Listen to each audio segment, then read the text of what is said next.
करीब 100 साल पहले एक छोटे से गांव में एक अद्भुत पेड़ खड़ा था। लोग उसे इच्छा वृक्ष कहते थे। मान्यता थी कि अगर कोई उसकी जड़ों में पानी चढ़ाकर मन से कुछ मांगे तो उसकी मनोकामना पूरी हो जाती। एक दिन एक गरीब किसान वहां पहुंचा। उसने हाथ जोड़कर कहा, हे इच्छा वृक्ष, मुझे धन संपत्ति चाहिए। जैसे ही उसने कहा, उसके सामने सोने चांदी से भरी एक थैली आ गिरी। किसान ने हैरान होकर पेड़ को प्रणाम किया और खुशी खुशी घर चला गया। धीरे धीरे गांव भर में यह खबर फैल गई। गरीब, बीमार और लाचार लोग उस पेड़ के पास आने लगे।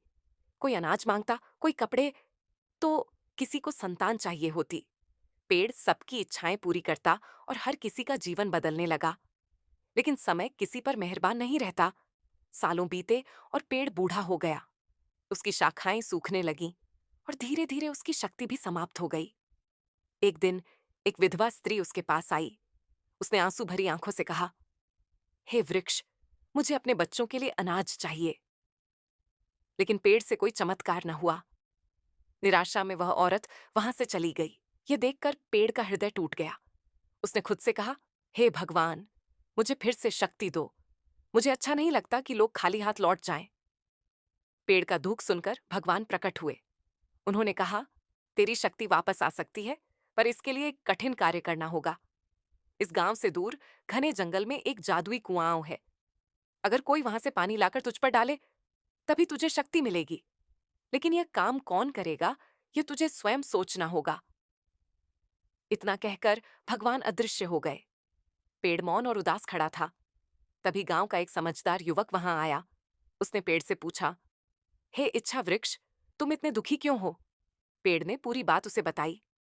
युवक निडर था। उसने कहा, चिंता मत करो, मैं तुम्हारी मदद करूंगा। वह युवक जंगल की ओर निकल पड़ा। राह लंबी थी, पर हिम्मत से आगे बढ़ा। अंततः उसे जादुई कुआं दिखाई दिया।